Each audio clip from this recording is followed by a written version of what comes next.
봄날의 햇살 같은 의원님, 제가 봄날의 햇살 같다면 아마도 여러분들은 깡촌에서 인물 나왔어. 아무래도 이분은 나무 위키를 보신 듯합니다. 최강욱 전 의원님도 우리 전라고등학교 후배기도 합니다. 우상호 총학생회장과 함께 활동했던, 어쩌다가 정치에 입문하게 됐는지 변호사를 기업을 했는데요. 22대 국회에서 어떤 일을 할 것인지, 네, 우리 임자원님, 네 마리 토끼를 잡아야 되지 않겠습니까? 정청래 최문희처럼 못하냐, 가슴에 와닿게 됐습니다. 더 시원하게 할 것을 약속드립니다. 도지사 나가셔요, 의원님. 제가 이 캐릭터랑 많이 닮았다고 그러는데, 내 곁에 안호영, 내 맘에 쏙 들어. 안호영 삼행시 부탁드려요. 안녕. 호영, 안녕하세요. 국회 환경노동위원장이자 전북 완주, 진안, 무주가 지역구인 안호영 국회의원입니다. 오늘은 살벌한 국회 회의장이 아니라 의원회관에서 여러분들 뵙게 됐습니다. 이렇게 온 게 한 8년 정도 되는데요. 여러분들께서 저한테 여러 가지로 응원도 많이 해주시지만 또 궁금한 게 많다고 생각합니다. 그래서 오늘은 Q&A 영상을 준비했습니다. 자, 그럼 시작해 볼까요? 네, 본격적으로 시작하기 전에 먼저 응원해 주신 분들의 댓글을 읽어보면서 힘을 좀 얻어보겠습니다. 안호영 위원장님 참 고생이 많으십니다. 예, 근데 더위와 이 경제적인 어려움으로 여러분들의 고생이 더 크시죠.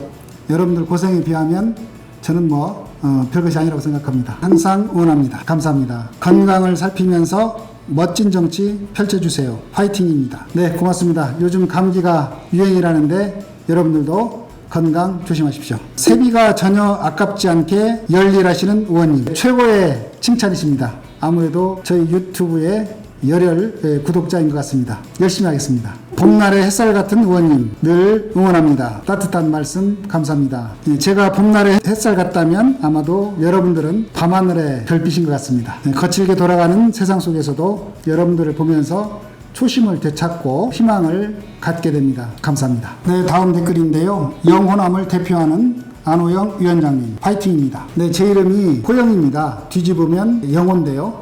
그래서 영남과 호남과 영남을 대표하는 안호영, 제 이름하고 똑같은 것 같습니다. 잘 이름을 찝어주셔서 감사하고요. 제가 그 환경과 노동위원회이기 때문에 우리 환경과 노동에 대해서도 많이 관심 가져주시기 바랍니다. 구독과 좋아요 눌러주시면 소식을 자주 전달하겠습니다. 다음 댓글인데요. 진안군 동양령 추동마을의 인물이네. 깡촌에서 인물 나왔어. 예, 아무래도 이분은 나무 위키를 보신 듯합니다. 추동마을이 제 고향입니다. 우리 고향에 대해서 항상 애틋한 마음을 갖고 있는데요. 앞으로 더 열심히 하겠습니다. 구독과 좋아요. 많은 분들께서 제가 어쩌다가 정치에 입문하게 됐는지 또 궁금해 하시는 분들이 계시더라고요. 저는 아까 우리 고향인 전북 진안군 동양면 추동마을에서 태어났는데 시골의 농촌 마을입니다. 저희 부모님들은 농사를 지셨고요. 여러분도 좀 잘 아시겠지만 우리 최강욱 전 의원님도 우리 전라고등학교 후배기도 합니다. 전라고등학교를 나와서 연세대학교를 1984년도에 입학을 했습니다. 그때는 그 전두환 독재 정권 시절이어서 나라가 좀 엄혹했죠.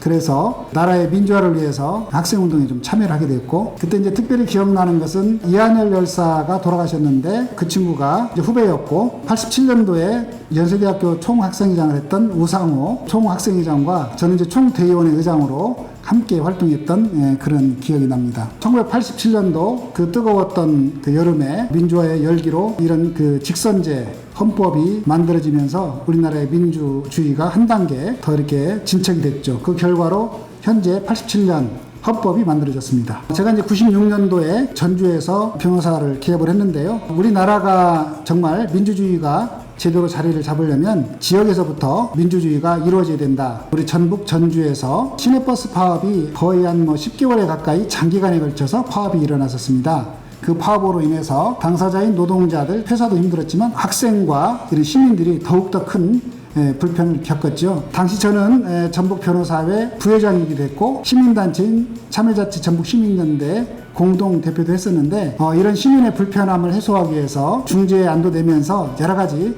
갈등을 조정하기 위한 중재학의 노력을 했었습니다. 이런 과정을 겪으면서 갈등을 해결하기 위해서는 정치의 역할이 중요하구나. 잘못된 이런 국가의 행정 권력을 제대로 견제하고 또 바로잡고 제대로 된 법을 만들기 위해서는 정치가 필요하구나라는 것을 절실히 느끼게 되면서 정치를 시작하게 됐던 계기가 되었습니다. 구독과 좋아요. 네, 22대 국회에서 어떤 일을 할 것인지 궁금해하시죠? 네, 22대 국회 전반기에는 제가 지금 환경노동위원장을 맡고 있으니까 환경노동 분야에서 하고 싶은 일들을 말씀드리는 게 맞을 것 같습니다. 노동 댓글을 남겨주신 분이 있는데요. 눈에 보이지 않는 곳에서 땀을 흘리며 일하는 사람이 있기에 오늘의 편안함이 있는데 그 가치를 몰라주는 사람들이 있기 때문에 삶이 더 힘들어지는 것 같습니다.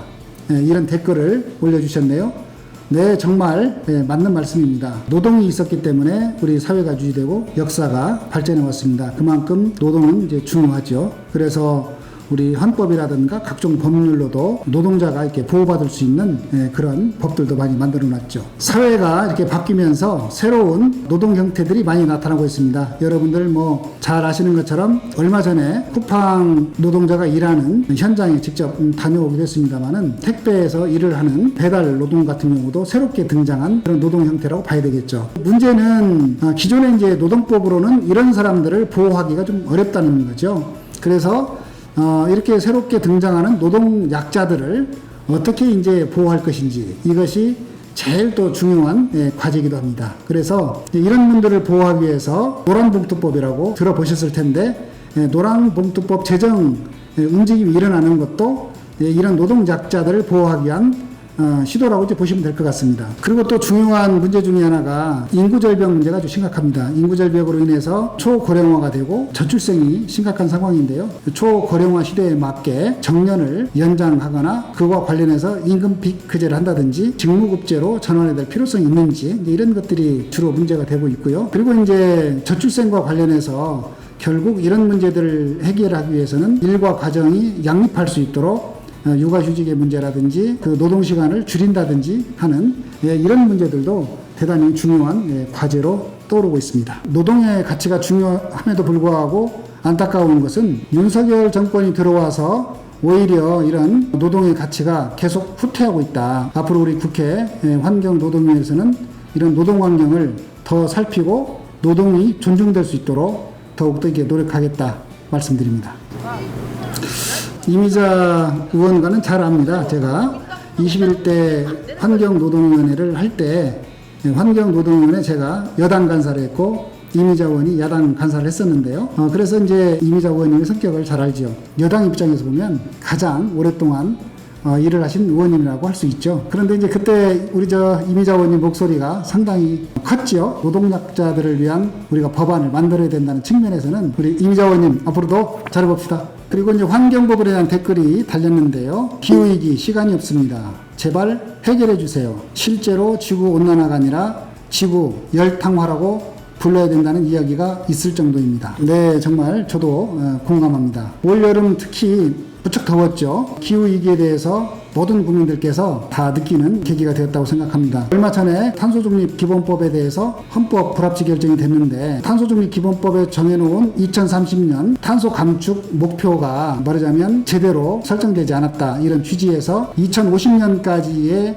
탄소중립 그 경로와 목표나 이런 것들이 좀 더 구체적으로 제시가 될 필요가 있을 것 같습니다. 앞으로 그런 노력을 좀 해야 될 것으로 생각합니다. 그리고 요즘 이제 국회 출근하다 보면은 국회 계단 앞쪽에 기후위기 시계가 지금 보입니다. 우원식 국회의장께서 원래 기후위기에 대한 관심이 크신 분인데 경각심을 좀 더 높이기 위해서 1.5도씨 상승이 기후재앙의 마지노선이다. 우리가 그렇게 얘기를 하고 있는데 지금 추세로 보면 5년밖에 안 남았다. 이런 말들이 있어서 절박하다 생각이 듭니다. 그런 만큼 우리가 온실가스를 감축하기 위한 노력을 더 국가적으로 가열차게 진행을 해야 될 것 같고요. 특히 중요한 게 이제 재생에너지로 빠르게 전환하는 막상 우리 지역에서 보면 이런 태양광 또 풍력 문제 가지고 주민들과 갈등을 많이 일으켜서 제대로 재생에너지가 늘어나지 않고 있거든요. 그러면 이 재생에너지를 제대로 늘리기 위해서는 결국은 주민들도 받아들일 수 있도록 주민 상생형 재생에너지를 설계하는 것이 좀 필요하다. 이런 생각이 듭니다. 기업들도 거기에 와서 재생에너지를 써야 아리백 이런 산업도 발전하고 지역도 발전하면서 국가 균형 발전도 되면서 외국에 또 수출도 잘 될 거라고 생각합니다. 전국 발전을 위한 댓글로 전북 홀대론 꼭 해결해 주시리라 믿습니다. 이런 댓글이 있네요. 예, 전적으로 공감합니다. 그냥 자기 의원직 자리 유지하고 싶은 거지 변수 만들기가 싫으니까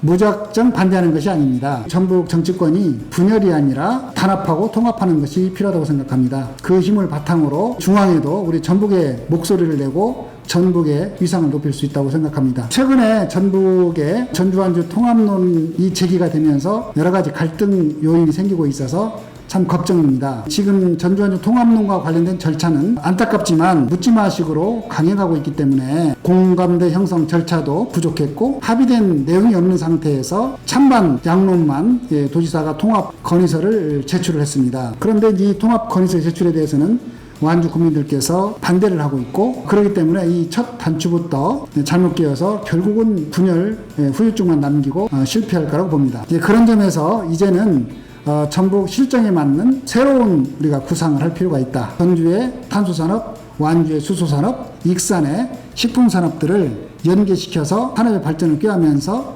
동시에 교통망을 연결해 간다면 명실상부한 100만 경제권이 만들어지고 이 중추도시권이 활성화되면 전북의 새만금 권역이라든가 다른 권역에도 좋은 영향을 미쳐서 전북이 전체적으로 균형 발전이 이루어지게 될 것이다. 그래서 통 크게 경제 통합하고 전주, 완주, 익산의 발전 그리고 전북의 발전 네 마리 토끼를 잡아야 되지 않겠습니까? 안녕. 고영. 네, 이번에 김문수 고용노동부 장관 인사청문회가 있었는데 많은 분들께서 댓글을 달아주셨네요. 민주당의 안호영만한 합리적이고 젠틀한 의원이 없다. 이런 의견과 좀 강하게 진행하셔도 되지 않을까요? 너무 고구마예요.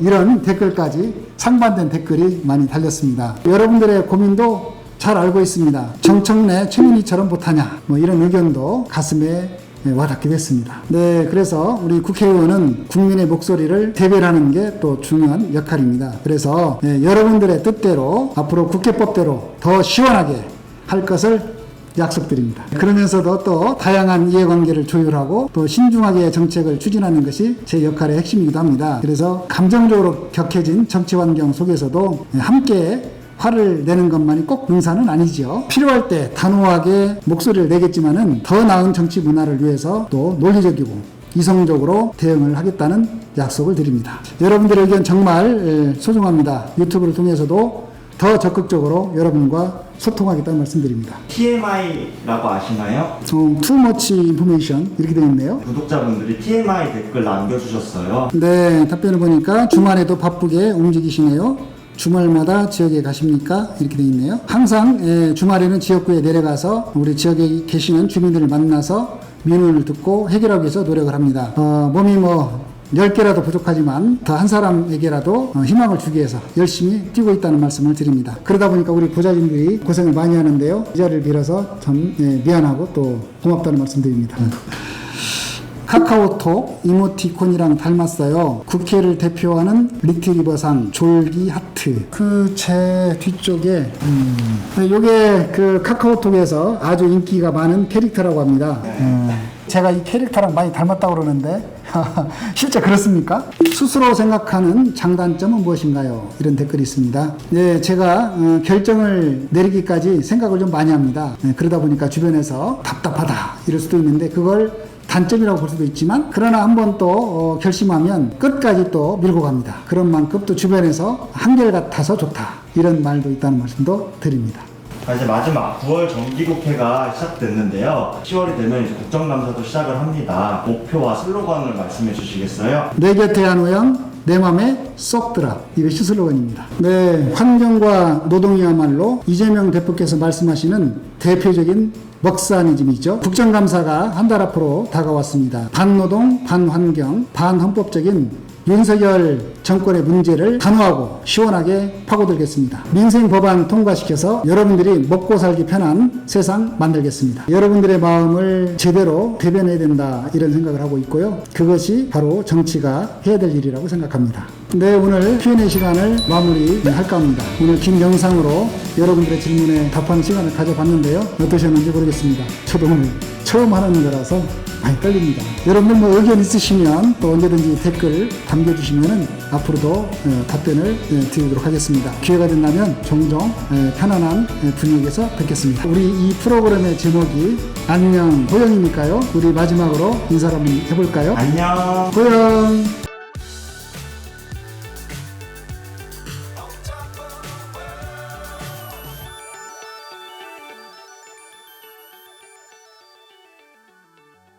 안호영 삼행시 부탁드려요. 이런 댓글입니다. 안녕하세요. 여러분의 목소리에 귀를 기울이는 안호영. 호탕하게 웃으면서 따뜻한 마음으로 다가서는 안호영. 영원히 여러분과 함께하는 안호영이 되겠습니다.